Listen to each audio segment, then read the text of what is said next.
हाय everyone. So guys, RBI grade B 2026 में ज़्यादा time नहीं बचा है। वी आर एक्सपेक्टिंग कि इस साल एग्ज़ाम जल्दी होगा as compare to the last year. तो इस वीडियो में हम 6 मंथ स्टडी प्लान डिस्कस करने वाले हैं। आई वुड से this is a kind of a last call for somebody who has still not started preparing, कि वो सीरियस हो जाए और ये मत सोचे कि नोटिफिकेशन आएगा मैं तभी तैयारी करूँगा। तो इस वीडियो में हम बहुत कुछ जानेंगे। उससे पहले मैं आपको बताना चाहूँगा, अगर आप आरबीआई ग्रेड बी के लिए नए एस्पिरेंट हैं तो आप ये गाइड बुक ज़रूर डाउनलोड कीजिए। This is available at zero cost. The link to download this guide book is given in the description of this video.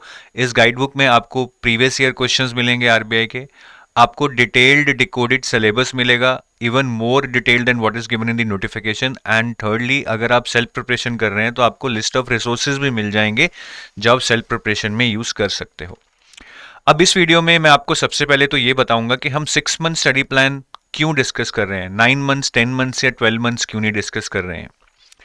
फिर हमें किस सीक्वेंस में सब्जेक्ट्स को पढ़ना है, बहुत ज़रूरी है, so that we read something which is more important first. और हर सब्जेक्ट को कब शुरू करना है, हर सब्जेक्ट का शुरू करने का एक सही टाइम होता है। हर सब्जेक्ट को हमें कितना टाइम देना है ये भी हम इस वीडियो में डिस्कस करेंगे। बाकी हर सब्जेक्ट की स्ट्रैटेजी, हम कैसे उसको कम टाइम में कवर कर सकते हैं, अलॉन्ग विद क्या सोर्सेज हम उसको कवर करने में यूज़ कर सकते हैं, ये भी हम डिस्कस करेंगे।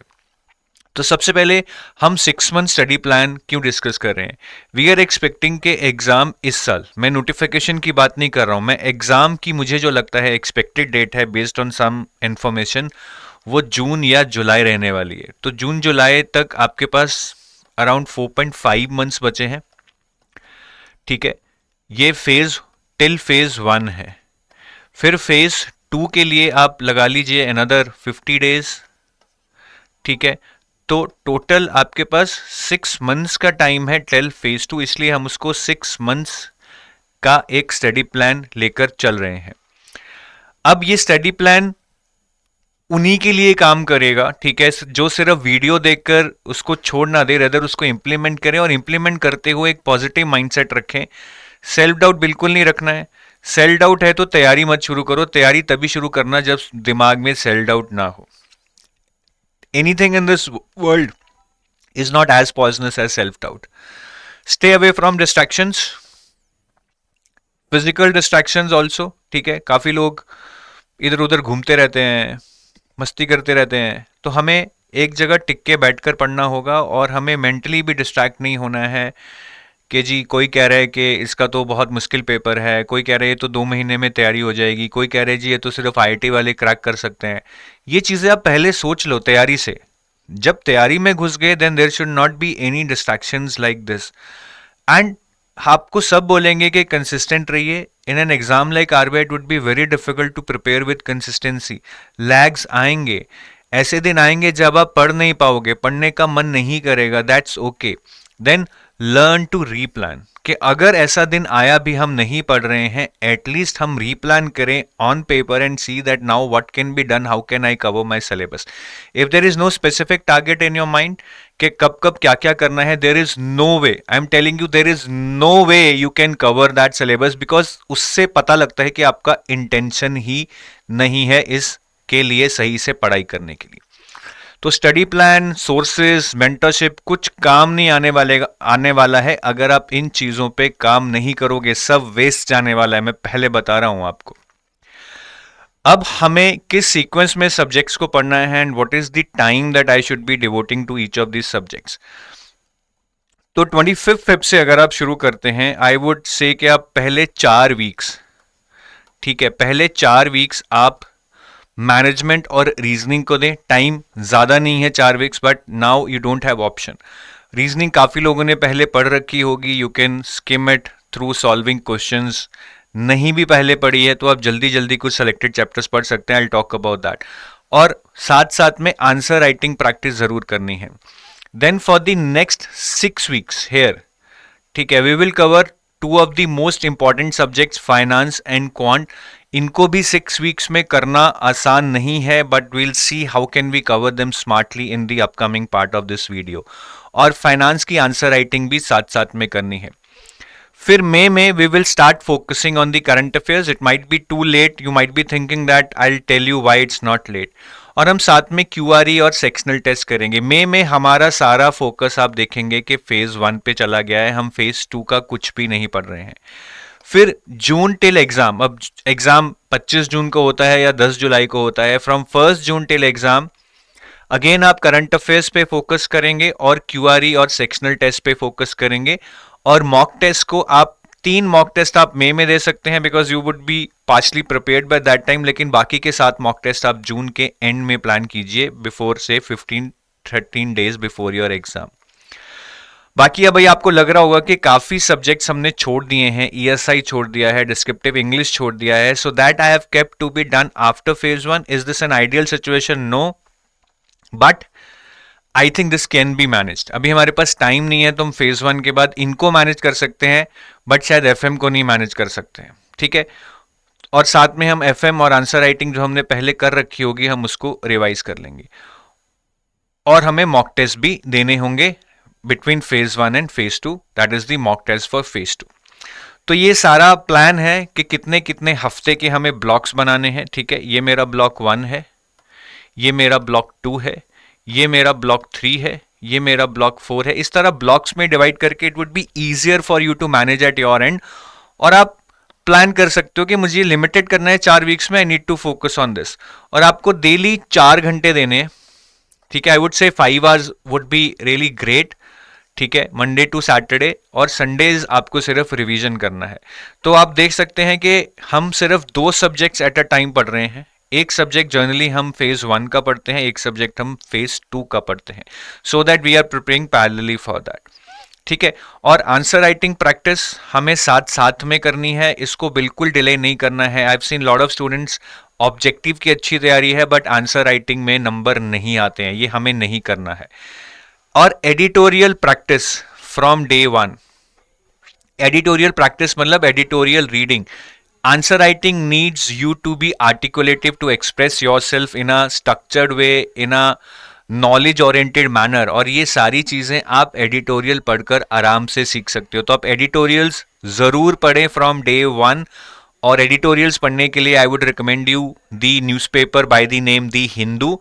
And if you want to read financial newspaper, you can read Live Mint or Business Standard or Economic Times. Any one of these doesn't matter. तो ये पूरा प्लान है, ब्रीफ में आपको समझ आ गया होगा. This is not something which is rocket science, but इससे आपको थोड़ी क्लैरिटी मिली होगी कि how in blocks and in number of weeks you can cover a particular set of chapters और सब्जेक्ट्स. तो सबसे पहले हम देखते हैं मैनेजमेंट को अभी हमें कम टाइम में कैसे प्रिपेयर करना है, क्योंकि मेरे पास 4 वीक्स हैं और इन 4 वीक्स में maximum time I can give to management is 2 hours. क्योंकि मेरे पास 4 घंटे हैं अगर डे के, 2 घंटे मैं मैनेजमेंट को दूंगा, 2 घंटे मैं रीजनिंग को दूंगा. तो मैनेजमेंट में आइडली एक ऑब्जेक्टिव कंपोनेंट आता है, एक डिस्क्रिप्टिव आता है, और आइडली 25-25 मार्क के आते हैं और टोटल मैनेजमेंट 50 मार्क्स का आता है. But this is not a rule.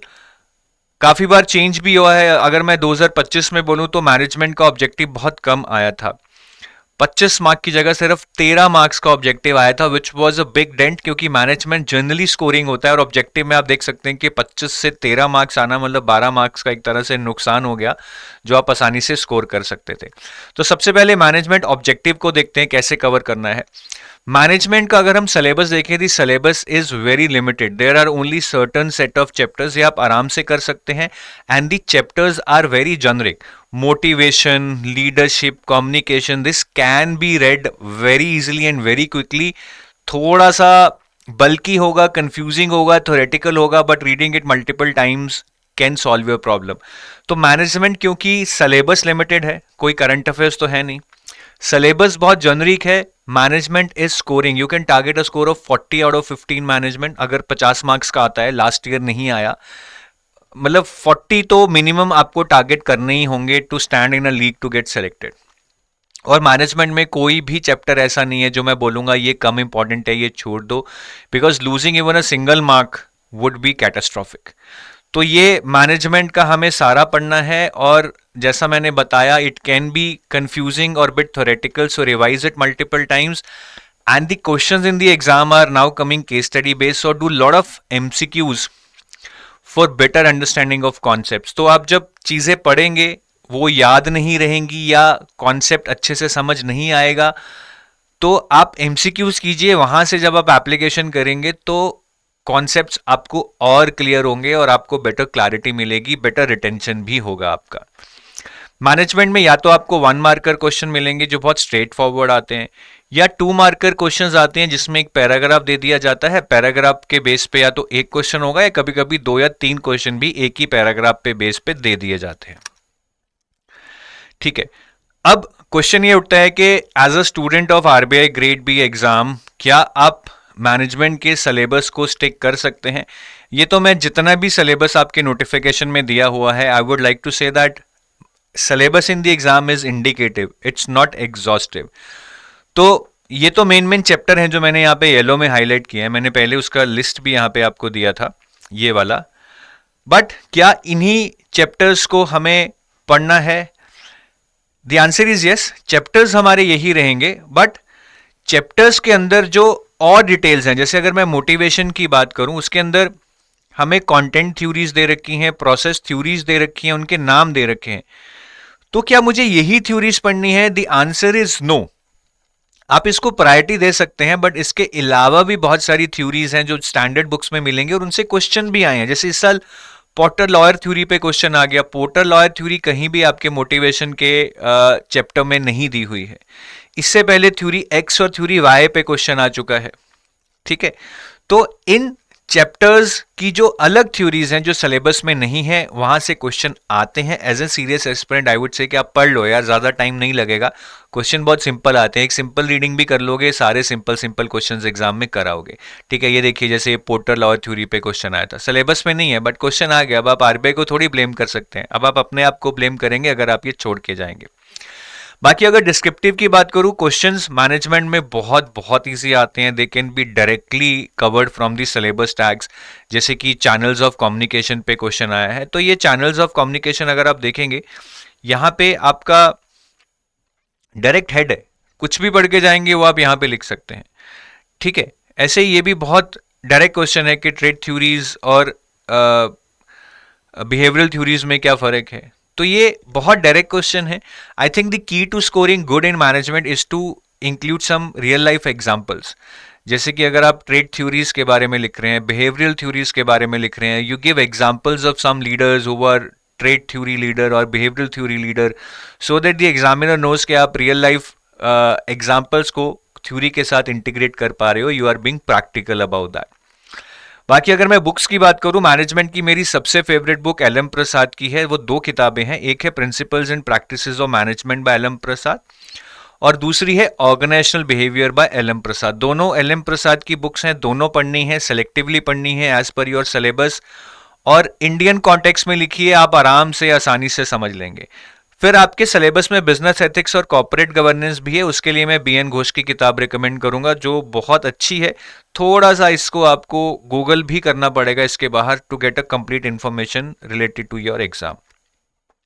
तो ये मैनेजमेंट के बारे में हो गया। Next is reasoning. रीजनिंग के लिए भी आपको 4 हफ्ते दिए जा रहे हैं, 2 hours a day out of the total 4 hours on that day. Reasoning में अगर मैं हाई प्रायोरिटी टॉपिक्स की बात करूं तो रीजनिंग में होता क्या है, 60 नंबर का रीजनिंग आएगा, 30 नंबर्स का तकरीबन ये वाले टॉपिक्स आएंगे, another 30 numbers would be puzzles and sitting arrangements. So I normally recommend कि हम जो ये वाला 30 नंबर है इसको पहले प्रिपेयर कर लें, क्योंकि एग्जाम में पजल्स वगैरह प्रेशर में सॉल्व नहीं होते हैं काफ़ी बार।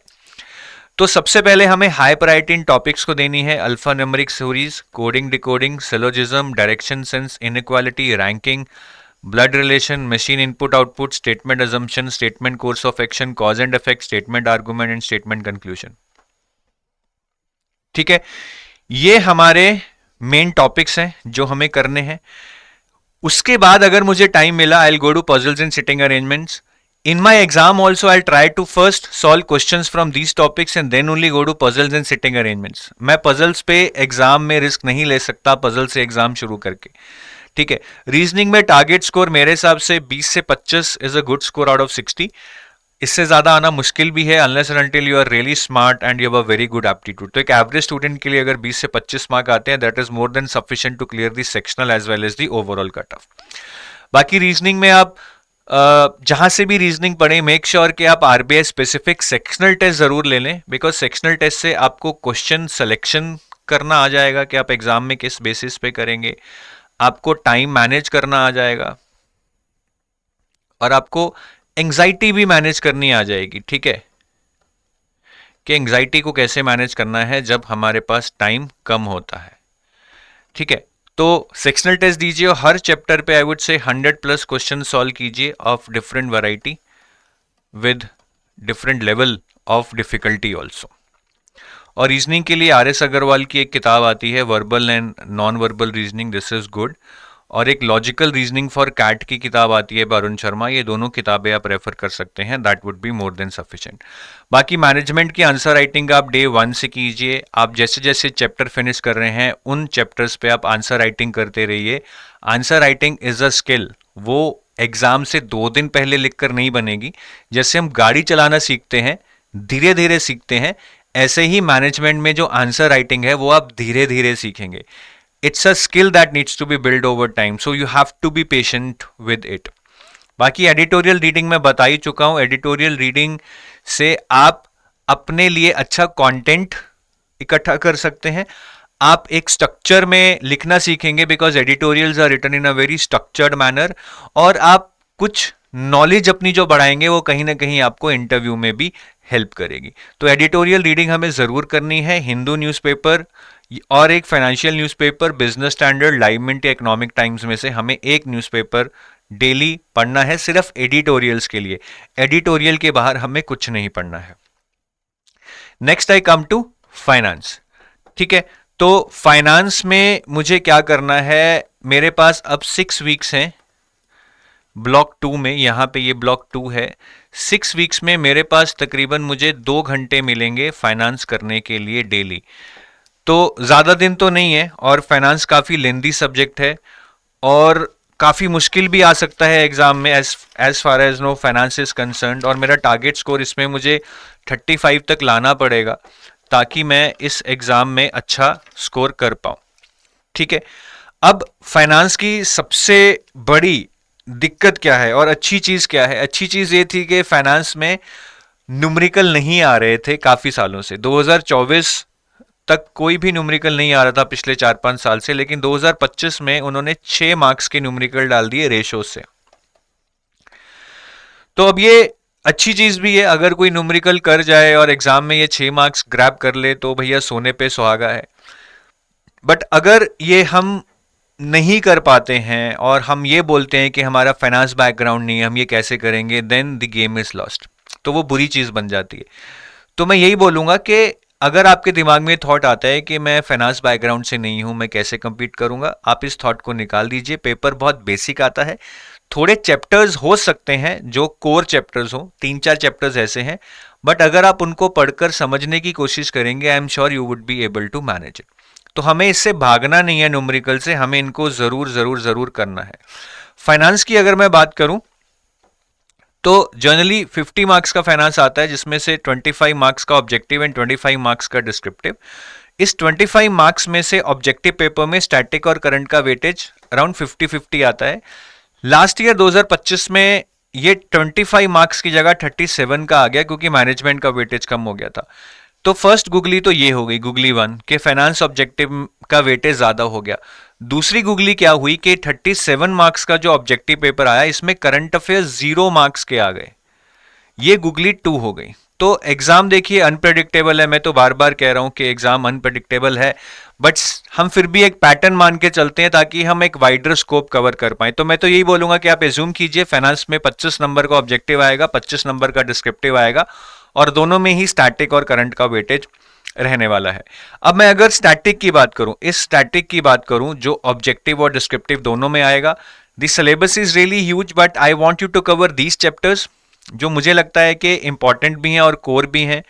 इंपॉर्टेंट इसलिए क्योंकि एग्जाम में you will see questions from these chapters, core chapters because यहां चैप्टर से आपके मेन कॉन्सेप्ट आपके एग्जाम में आने वाले हैं। इंटरव्यू में भी आपकी हेल्प करने वाले हैं, ठीक है। मतलब आपने अगर आप ये समझ लिए तो आप फाइनेंस की कोई भी न्यूज़ या कोई भी आर्टिकल आप समझ लेंगे। तो income statement, balance sheet, cash flow ratios, primary and secondary market, risk management, inflation, derivatives, bonds, functions of RBI, fiscal policy, financial institutions, banking system and NBFCs and alternate sources of finance, ये आपके main chapter होने वाले हैं। और questions या तो 1 marker आएंगे, बहुत ही सिंपल स्ट्रेट फॉरवर्ड आते हैं, या पैराग्राफ बेस्ड आते हैं जिसमें बड़ा पैराग्राफ दे दिया जाएगा और उस पे पैराग्राफ पे आपको 1 से 2 क्वेश्चंस पूछ लिए जाएंगे। ये न्यूमेरिकल्स मैं आपको पहले ही बता चुका हूं कि 6 मार्क के न्यूमेरिकल आए थे। न्यूमेरिकल आपने नहीं छोड़ने हैं। न्यूमेरिकल के लिए 2 चैप्टर इंपॉर्टेंट है, बॉन्ड्स, डेरिवेटिव्स भी इंपॉर्टेंट है और रेशियोज भी इंपॉर्टेंट है। ये 3 चैप्टर आपको न्यूमेरिकल के एंगल से करने हैं। अब ये चैप्टर के अलावा क्या हम बाकी सारे चैप्टर छोड़ दें? देखिए, ऑब्जेक्टिव के लिए तो ये चैप्टर काफी है, बट डिस्क्रिप्टिव के लिए मैं रिकमेंड करूंगा कि आप बाकी चैप्टर्स भी पढ़ लें, क्योंकि डिस्क्रिप्टिव में कुछ क्वेश्चंस तो जैसे कि डेरिवेटिव्स हो गया, ठीक है, ये हमारे इंपॉर्टेंट चैप्टर्स की लिस्ट में है, ठीक है। रोल ऑफ आरबीआई, ये भी हमने यहाँ पे फंक्शंस ऑफ आरबीआई में पढ़ा दिया है। डेरिवेटिव्स भी मैंने बोला है कि आप कर लो। तो कुछ क्वेश्चंस तो आप जो डिस्क्रिप्टिव में आएंगे इंपॉर्टेंट चैप्टर्स के थ्रू कर लेंगे, बट इंपॉर्टेंट चैप्टर्स के बाहर, जैसे कि फाइनेंशियल इंक्लूजन हमारी इंपॉर्टेंट चैप्टर की लिस्ट में नहीं है, बट वो सिलेबस में है, तो यहां से क्वेश्चन तो आ सकता है। तो आप बाकी चैप्टर्स एक बार देख लें, बट फर्स्ट प्रायोरिटी आप इन चैप्टर्स को दो दें जो मैंने यहाँ पे लिस्ट में आपके सामने रखे हैं। बाकी फाइनेंस के लिए, स्टैटिक के लिए, ठीक है, ये 3 किताबें मैं रिकमेंड करूंगा। कुछ चैप्टर्स आपके इकोनॉमी रिलेटेड हैं, जैसे union budget, inflation, fiscal policy. तो आप Indian economy and Indian financial system की मैकमिलन पब्लिकेशन की बुक है, ये ले सकते हैं। फिर जनरल बैंकिंग के काफ़ी चैप्टर्स हैं, functions of RBI, banking system in India, NBFC वगैरह। उसके लिए आप principles and practices of banking की बुक ले सकते हैं, ये भी मैकमिलन एजुकेशन की है। और कुछ कोर अकाउंटिंग के चैप्टर हैं, जैसे कि cash flow, ratios, income statement, balance sheet. उसके लिए आप accounting and financial management for bankers ले सकते हैं, अगेन ये मैकमिलन एजुकेशन की है। कुछ टॉपिक्स आपको इंटरनेट से भी करने पड़ सकते हैं। तो अभी हम आते हैं करंट पोर्शन पे, ठीक है।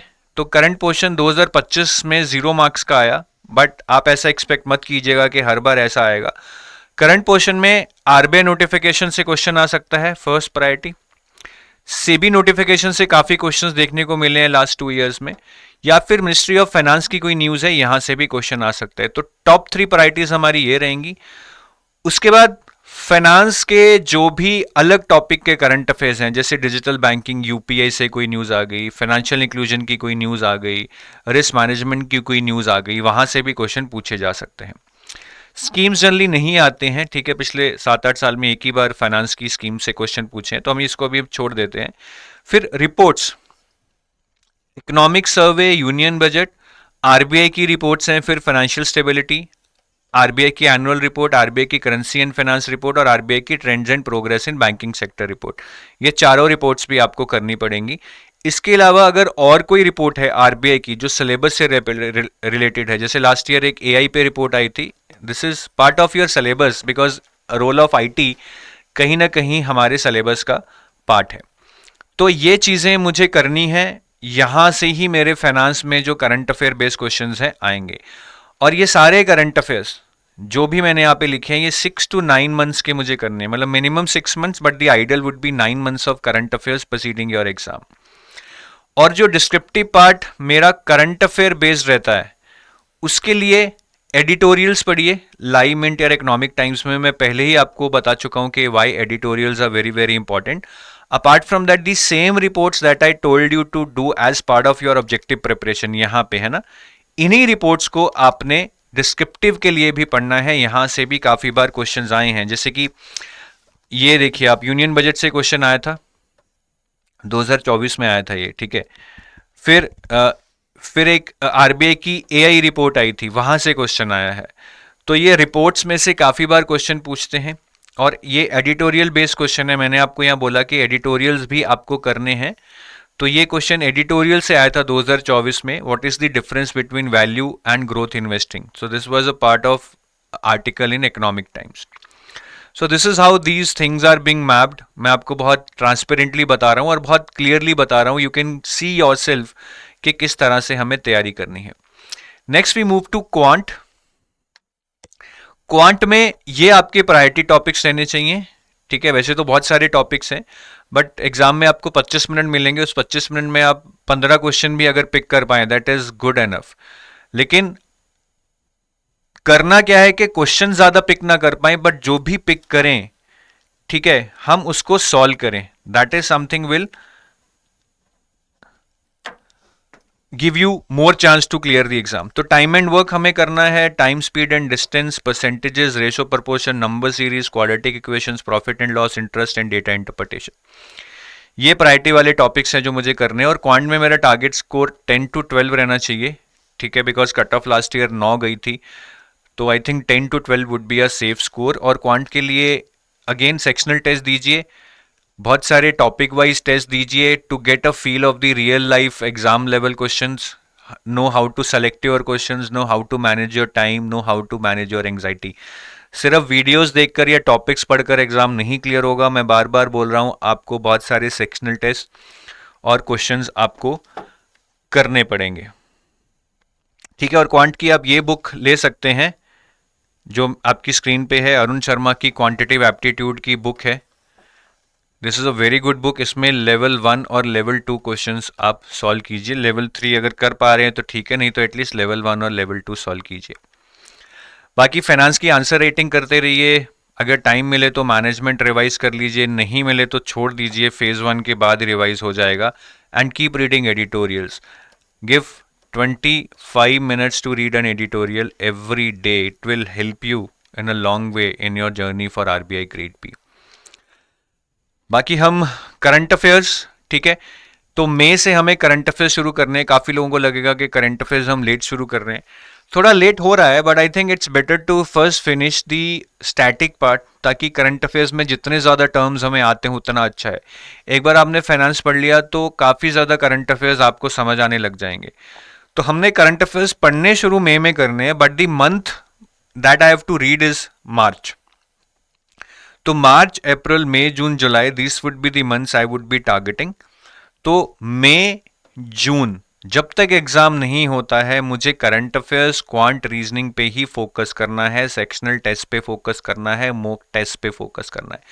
तो ये 60 डेज जो यहाँ पे हैं, ये 60 डेज मुझे सिर्फ फेज 1 पे फोकस करना है। या ठीक है, तो यहाँ पे जितना फेज 2 हो गया ठीक है, साथ में फेज 1 तो हम कर ही रहे हैं, बट यहाँ पे मुझे सिर्फ फेज 1 पे फोकस करना है।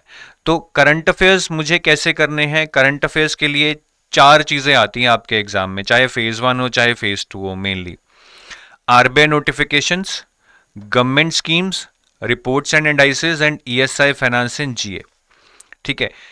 फेज 1 की बात करें तो सारी चीजें आपको 5 मंथ्स के लिए पढ़नी है। Proceeding your examination minimum is 3, only if you are very busy, not suggested though. और फेज 2 के लिए मैं यहाँ पे 8 की जगह 9 ही कर दूंगा अभी, ठीक है। सारे जो हैं ये करंट अफेयर्स फेज 2 के लिए आपको 9 मंथ्स के लिए पढ़ने हैं। बहुत ही कम टाइम है तो आप 6 मंथ्स तो मिनिमम आपको पढ़ना ही पड़ेगा, ठीक है। अब इनको पढ़ना कैसे है, मैं फाइनेंस करंट अफेयर्स में आपको बता चुका हूं पहले ही काफ़ी चीज़ें कि फाइनेंस करंट अफेयर्स में क्या पढ़ना है, आरबीआई नोटिफिकेशंस कितनी इंपॉर्टेंट हैं, और गवर्नमेंट स्कीम्स और रिपोर्ट्स के बारे में मैं आपको जब ईएसआई के बारे में बताऊंगा तो बता दूंगा। फॉर दिस मोमेंट, ठीक है, मैं आपको सोर्सेज बता देता हूं अगर आप सेल्फ प्रिपरेशन कर रहे हैं। आरबीआई नोटिफिकेशंस आप आरबीआई वेबसाइट से पढ़ेंगे। Government schemes press Information Bureau website है, जो भी स्कीम वहां पे न्यूज़ में है और आपके सिलेबस से रिलेटेड है आपको वो पढ़नी है। Reports and indices Hindu newspaper, और काफ़ी गवर्नमेंट रिपोर्ट्स भी आती हैं, इकोनॉमिक सर्वे, बजट, वो पीआईबी से पढ़ सकते हैं। ESI finance current affairs, ESI के लिए हिंदू, जीए के लिए भी हिंदू, और फाइनेंस के लिए लाइव मिंट, ठीक है। I think that is more than sufficient. If you need to add something to this then you can add Business Standard, ठीक है। BS, Business Standard is also very good newspaper, जहां से काफ़ी ज़्यादा अच्छा strike rate RBI grade B exam में देखने को मिलता है। और ये हमारी यूट्यूब सीरीज़ है, आप अपना प्रेपरेशन कॉम्प्लेक्स ना करके सिर्फ यूट्यूब पे वीडियोस देखेंगे तो finance 360 degree series Kritika ma'am लेते हैं, तो जितनी भी आरबीआई नोटिफिकेशंस हैं और फाइनेंस करंट अफेयर्स हैं वो कृतिका मैम आपको करा देंगे। फिर ईएसआई और जनरल अवेयरनेस के जो डेली करंट अफेयर्स हैं वो अर्श मैम लेते हैं, ठीक है। इनके डेज अगर आप हमारे यूट्यूब चैनल पे जाएंगे आप देख लेंगे, ऑल्टरनेट डेज चलते हैं। और गवर्नमेंट स्कीम्स की सीरीज गुरकीरत सर लेते हैं। तो मोस्टली आपका आरबीआई नोटिफिकेशंस हो गया, आपका जीए हो गया, आपका फाइनेंस करंट अफेयर्स हो गया, आपका ईएसआई करंट अफेयर्स हो गया, आपकी स्कीम्स होगी। Everything which you need is being covered through these videos जो आप कवर कर सकते हैं, ठीक है। बाकी यहाँ पे आपको क्यूआरई करना है, तो इसमें मुझे नहीं लगता आपको ज़्यादा दिक्कत आएगी क्योंकि आप क्वांट रीजनिंग पहले कर चुके हो, तो आप इसके और क्वेश्चंस प्रैक्टिस कीजिए। May be you can solve 5 questions for quant a day and 5 questions for reasoning a day, और मॉक टेस्ट शुरू कर दीजिए। हालांकि मॉक टेस्ट में आपको करंट अफेयर्स में दिक्कत आएगी, आपने सारे करंट अफेयर्स नहीं कर रखे होंगे, पर let's start, let's at least evaluate our performance in quant reasoning and English sections, ठीक है। और जून के बाद जो टाइम मिलेगा उसमें मैं 7 मॉक टेस्ट दूंगा, यहाँ पे मैं सिर्फ 3 दूंगा because this is initial phase. यहाँ पे मेरे काफ़ी करंट अफेयर्स हो चुके होंगे, तो मैं ज़्यादा से ज़्यादा मॉक टेस्ट यहाँ पे दूंगा। और मॉक टेस्ट देते हुए please remember, don't give more than 3 mock tests in a week, 3 or 4 maximum, and always have a day between 2 mock test। जैसे मंडे को दिया तो दूसरा वेडनेसडे को देना है, और उस दिन जो ट्यूसडे का डे आपको मिलेगा please analyse your mock test thoroughly. I am sure कि अगर आप उसको अच्छे से एनालाइज करेंगे आप अपना स्कोर बिना और पढ़े ही इंप्रूव कर लेंगे, just by improving on the mistakes you do on the in the mock test, ठीक है। तो ये हमारा हो गया फेज 1 तक का। फिर after phase 1 I most probably get 50 days, उसमें मैं न्यू करंट अफेयर्स पढ़ूंगा उन 50 डेज के according to the same strategy that we have discussed till now. और फिर मैं ईएसआई की प्रिपरेशन भी इन दिनों में कर सकता हूँ। ESI is a very tough subject largely because ESI में करंट अफेयर्स का वेटेज बहुत रहता है, so having a score of 60 is also fine. 65 तो मतलब फाड़ू स्कोर है ईएसआई में। तो ईएसआई में स्टैटिक का वेटेज बहुत कम है, करंट का वेटेज बहुत ज़्यादा है। ईएसआई 100 नंबर का आता है, उसमें से 50 ऑब्जेक्टिव 50 डिस्क्रिप्टिव। ऑब्जेक्टिव में स्टैटिक का वेटेज ऑलमोस्ट 0 है, ये 5 मार्क भी कभी कभी आता है, नहीं तो 0 आता है। करंट का वेटेज टोटल 50 मार्क्स ही रहता है आउट ऑफ 50। डिस्क्रिप्टिव में it's a mixture of static and current, कुछ क्वेश्चन स्टैटिक से आ जाते हैं और कुछ क्वेश्चन करंट अफेयर बेस्ड आ जाते हैं। तो सबसे पहले अगर मैं स्टैटिक की बात करूं तो ये चैप्टर्स हैं जो आपको इकोनॉमिक्स के पढ़ने हैं। सोशल इश्यूज का कोई भी चैप्टर आपको इनिशियली नहीं पढ़ना है, कोई ज़रूरत नहीं है। पहले आप इन चैप्टर्स को अच्छे से पढ़ लीजिए। Inflation, balance of payment, monetary policy, fiscal policy, measurement of growth, sustainable development and environmental issues and international economic institutions. ये 7-8 चैप्टर हैं जो आपको बहुत अच्छे से पढ़ने हैं। इससे आपका ऑब्जेक्टिव पार्ट भी क्लियर हो जाएगा, कोर कॉन्सेप्ट भी क्लियर हो जाएंगे, आप करंट अफेयर्स भी समझ पाएंगे और इंटरव्यू में भी आपको हेल्प मिलेगी। अब can you leave all other chapters? क्या इसके अलावा जो भी चैप्टर्स हैं आप उनको छोड़ सकते हो? The same logic I explained you in FM. Objective के लिए तो ये काफ़ी हैं, डिस्क्रिप्टिव में इनके बाहर भी जो चैप्टर्स हैं स्पेशली फॉर सोशल इश्यूज, वहां से क्वेश्चन एग्जाम में आते हैं। जैसे कि मल्टीकल्चरलिज्म हमारे इंपॉर्टेंट टॉपिक की लिस्ट में नहीं है, ये सोशल इश्यूज का टॉपिक है, बट यहां से क्वेश्चन आया है। बट ये चैप्टर टफ नहीं है, अगर आप एग्जाम से एक रात पहले भी सोशल इश्यूज के 5 या 6 चैप्टर हैं उनको एक रीडिंग दे देंगे, you will be able to solve this questions. तो ये आपके लिए बड़ा टास्क नहीं होने वाला है। नेक्स्ट इज करंट अफेयर्स में क्या पढ़ना है। करंट अफेयर्स में बेसिकली 3 चीजें पढ़नी है, गवर्नमेंट स्कीम्स, ठीक है, बाकी जो आपके करंट अफेयर्स हैं ईएसआई के सिलेबस से रिलेटेड, और रिपोर्ट्स। लास्ट ईयर इनका वेटेज गवर्नमेंट स्कीम्स 21 मार्क्स की आई थी। जैसा मैंने बताया ऑब्जेक्टिव पेपर 50 मार्क्स का आता है, उसमें से 21 मार्क्स की गवर्नमेंट स्कीम्स आई थी, 13 मार्क्स के करंट अफेयर्स आए थे जो ईएसआई से रिलेटेड थे, और 6 मार्क्स की रिपोर्ट्स आई थी। ये वेटेज चेंज होता रहता है। 2024 की अगर मैं बात करूं, गवर्नमेंट स्कीम्स 8 नंबर की आई थी, रिपोर्ट्स 30 मार्क्स की आई थी। तो आप देखिए बिल्कुल चेंज हो गया, ठीक है। तो आप इस वेटेज को देखकर मत प्रिपेयर करें कि रिपोर्ट्स का वेटेज लेस है तो मैं रिपोर्ट्स छोड़ देता हूं, नहीं, हो सकता है कि अगले साल यही 35 नंबर की आ जाए। तो ये 3 चीजें आपको प्रिपेयर करनी है, ठीक है। गवर्नमेंट स्कीम्स की बात करें तो 1 मिनट गाइस, गवर्नमेंट स्कीम्स की बात करें तो गवर्नमेंट स्कीम्स मुझे सिलेबस से रिलेटेड करनी रहती हैं। तो अगर आप देखेंगे तो जैसे एम्प्लॉयमेंट जनरेशन वाली स्कीम में क्यों करूंगा, क्योंकि एम्प्लॉयमेंट जनरेशन मेरे सिलेबस में है, ठीक है। फिर मैं वीमेन या गर्ल्स वाली स्कीम क्यों करूंगा? जेंडर इश्यूज मेरे सिलेबस में है। हेल्थ एजुकेशन कहीं ना कहीं मेरे सोशल जस्टिस का पार्ट है। ठीक है, माइग्रेशन पॉवर्टी वाली स्कीम्स आप देखिए, पॉवर्टी मेरे सिलेबस में है, माइग्रेशन मेरे सिलेबस में है। तो जो भी मेरे सिलेबस में टॉपिक है मुझे उनसे रिलेटेड स्कीम्स करनी है, पॉइंट नंबर 1। ठीक है, पॉइंट नंबर 1 इज सिलेबस। दूसरा पॉइंट है कि मैं ये स्कीम्स वही करूंगा which are in news on PIB 5 months before the exam. तो एग्जाम से पहले 5 महीने, या फिर मैं यहां पे सॉरी 6/9 कर देता हूं। 5 months is for phase 1, now we are talking about phase 2। 6/9 months मतलब 9 months बिफोर my exam, whatever schemes are in news related to my syllabus on PIB Press Information Bureau website, मुझे वो schemes पढ़नी है। तो ये 2 point आपको याद रखने हैं, सिलेबस से रिलेटेड हो, एग्जाम से 6 से 9 महीने पहले न्यूज में हो, कहां पे हो, पीआईबी पे हो, वो वाली स्कीम्स मुझे पढ़नी है। ठीक है, नेक्स्ट अगर हम बात करें रिपोर्ट्स की, तो रिपोर्ट्स में काफी रिपोर्ट सिमिलर है what I told you in finance, economic survey, union budget, world development report, world economic outlook, financial stability report, currency and finance report, RBI annual report, reports on trends and progress and reports by World Economic Forum. तो ये list है जो मुझे करनी है। इसके अलावा अगर मेरे सिलेबस से रिलेटेड कोई रिपोर्ट है, ठीक है, वो भी मुझे पढ़नी है। बट ये तो स्पेसिफिक रिपोर्ट्स हैं जो मुझे पढ़नी ही पढ़नी है। जो सेकंड पॉइंट है, अगर मेरे सिलेबस से रिलेटेड कोई रिपोर्ट है, मैं उसको तभी पढ़ूंगा अगर वो किसी ऐसी ऑर्गेनाइजेशन ने रिलीज की है which is an organisation of stature. अब एक XYZ ऑर्गेनाइजेशन है जिसका ज्यादा नाम नहीं है, लेकिन उसकी रिपोर्ट जेंडर इश्यू से रिलेटेड है, मेरे सिलेबस से रिलेटेड है, बट ऑर्गेनाइजेशन बड़ी नहीं है, तो मैं छोड़ दूंगा।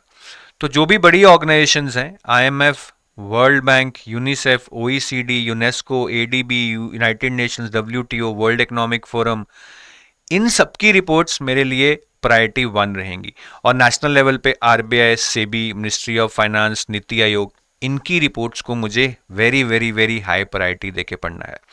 तो रिपोर्ट मेरे सिलेबस से रिलेटेड हो, रिपोर्ट एक बड़ी ऑर्गेनाइजेशन की रिलीज हो, और रिपोर्ट मेरे पेपर से 6 to 9 months पहले रिलीज हुई होगी, तभी मैं उसको पढ़ूंगा। ठीक है, तो 6 to 9 months for schemes and 6 to 12 months for reports. Reports कभी कभी 12 महीने पुरानी भी आ जाती हैं। बाकी ESI related current affairs means आपके ESI के टॉपिक्स हैं, जैसे कि रीजनल इकोनॉमिक कॉपरेशन, अगर कोई समिट होता है इंडिया चाइना का, that is under regional economic cooperation, उस समिट के बारे में कुछ भी पूछ सकते हैं करंट अफेयर्स। ठीक है, मॉनेटरी पॉलिसी रिलीज हुई है, मॉनेटरी पॉलिसी में रेपो रेट क्या रखा है, पूछ सकते हैं एग्जाम में। तो ESI के जो सिलेबस रिलेटेड टॉपिक्स हैं उनसे रिलेटेड क्वेश्चन एग्जाम में पूछे जा सकते हैं। बाकी डिस्क्रिप्टिव में जो करंट अफेयर्स आते हैं उसका वही तोड़ है कि या तो एडिटोरियल से पूछा जाएगा, एडिटोरियल्स के लिए हिंदू न्यूज़पेपर पढ़िए, और या फिर इन रिपोर्ट्स से, सेम रिपोर्ट्स जो मैंने आपको ऑब्जेक्टिव में बताई थी यहाँ पे, ठीक है, ये जो मैंने आपको रिपोर्ट्स बताई थी, यही रिपोर्ट्स डिस्क्रिप्टिव एंगल से भी आपके लिए इंपॉर्टेंट है। आप देखिए पास्ट में ये क्वेश्चन आया है सस्टेनेबल डेवलपमेंट रिपोर्ट पे।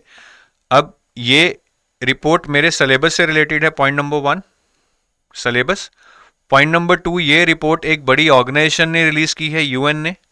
पॉइंट नंबर 3, ये रिपोर्ट मेरे एग्जाम जो मेरा दिसंबर में हुआ था उससे 6 महीने पहले रिलीज हुई है। तो तीनों पॉइंट मेरे जब फुलफिल होते हैं, it can be asked in the exam and it has been asked in the exam of RBI grade B 2025। तो आई होप आपको काफी क्लैरिटी मिल रही है कि हमें किस तरह से स्कीम्स और रिपोर्ट्स को प्रिपेयर करना है ESI के एग्जाम के लिए। बाकी अगर आप इकोनॉमिक्स पढ़ना चाहते हैं तो रमेश सिंह की किताब आती है इंडियन इकोनॉमी पे, पढ़ सकते हैं। और सोशल इश्यूज के लिए राम आहूजा की किताब आती है social problems in India by Ram Ahuja, it's a good read. Current affairs के लिए PIB स्कीम्स के लिए बहुत अच्छी है। ठीक है, अगर गवर्नमेंट रिपोर्ट्स हैं, इकोनॉमिक सर्वे, यूनियन बजट, वो भी PIB पे मिल जाएंगी। अगर प्राइवेट एंटिटीज़ जैसे यूनाइटेड नेशंस, यूनिसेफ की रिपोर्ट्स हैं तो वो हिंदू में जनरली कवर्ड रहती हैं, या आप उनको रिस्पेक्टिव रिपोर्ट्स को उनकी वेबसाइट पे जाकर भी ट्रैक कर सकते हैं। और ईएसआई रिलेटेड करंट अफेयर्स भी आपको हिंदू न्यूज़पेपर में मिल जाएंगे। तो ये सोर्सेज हैं जो आप ईएसआई के करंट अफेयर्स प्रिपेयर करने के लिए यूज़ कर सकते हैं। डिस्क्रिप्टिव इंग्लिश में आपको कुछ ज़्यादा नहीं करना है, you keep reading editorials. Editorials को आप फिर अपने वर्ड्स में टाइप कीजिए, टाइप करके आप उसको बेसिकली ग्रामरली पे लेके जाइए, ठीक है, टू इवैल्यूएट योरसेल्फ। तो उससे आपको अपने स्पेलिंग एरर्स, ग्रामेटिकल एरर्स पकड़ में आ जाएंगे, आपकी टाइपिंग स्पीड टाइपिंग से इंप्रूव हो जाएगी। एडिटोरियल्स को पढ़कर जब आप लिखेंगे आप बेटर स्ट्रक्चर में लिखेंगे और आपका कंटेंट एडिटोरियल्स के थ्रू बहुत इंप्रूव होगा, जो डिस्क्रिप्टिव इंग्लिश ही नहीं, it will also help you in FM and your English preparation. तो ये डिस्क्रिप्टिव इंग्लिश है, इसमें आपको ऐसे आता है, तो आप एडिटोरियल्स अगर पढ़ते रहेंगे, लिखते रहेंगे, तो ऐसे आपका प्रॉब्लम सॉल्व हो जाएगी। Pressy or reading comprehension is on any topic. It can be on war, psychology, love. It's not only related to economy or finance or management. तो इसकी भी आप प्रैक्टिस कीजिए by watching some quality videos and practice is the key. सिर्फ videos देख के काम नहीं चलेगा। बाकी फेज 1 के बाद ज़्यादा टाइम तो आपका ईएसआई, डिस्क्रिप्टिव इंग्लिश और करंट अफेयर्स में ही जाएगा। साथ साथ आप एफएम को रिवाइज कीजिए और आंसर राइटिंग करते रहिए, इसको मत छोड़िएगा। मैं बार बार बोल रहा हूँ, आंसर राइटिंग और editorial reading, these are the two things which normally people don't do but which will define your success. So this is all about the study plan which have told you that can be followed for next 6 months, ठीक है। 4 weeks हमने यहाँ लगाए, 6 weeks हमने यहाँ लगाए और 8 weeks ये दोनों में हो गए, तो 8, 6, 14 + 4 18। तो ऑलमोस्ट ये 4.5 मंथ्स हमने यहाँ लगा लिए टिल फेज 1 और बाद के 1.5 मंथ्स हमने यहाँ लगाए, तो टोटल 6 मंथ्स का हमें ये स्टडी प्लान मिल जाता है। और अगर आप आरबीआई ग्रेड बी की असिस्टेड प्रिपरेशन कर रहे हैं तो हमारे पास गोल्ड कोर्स है और सिल्वर कोर्स है। Gold courses for phase 1 + 2 + interview, इसमें आपको प्रॉपर सोल्यूशन मिलेगा आपकी पूरी प्रिपरेशन का। Silver courses for phase 2 + interview, इसमें आपको फेज 1 का QRE नहीं मिलेगा, फेज 1 का जो करंट अफेयर्स है वो मिल जाएगा, because that overlaps with phase 2। So this is about our courses. I take your leave, thank you, have a nice day, bye bye.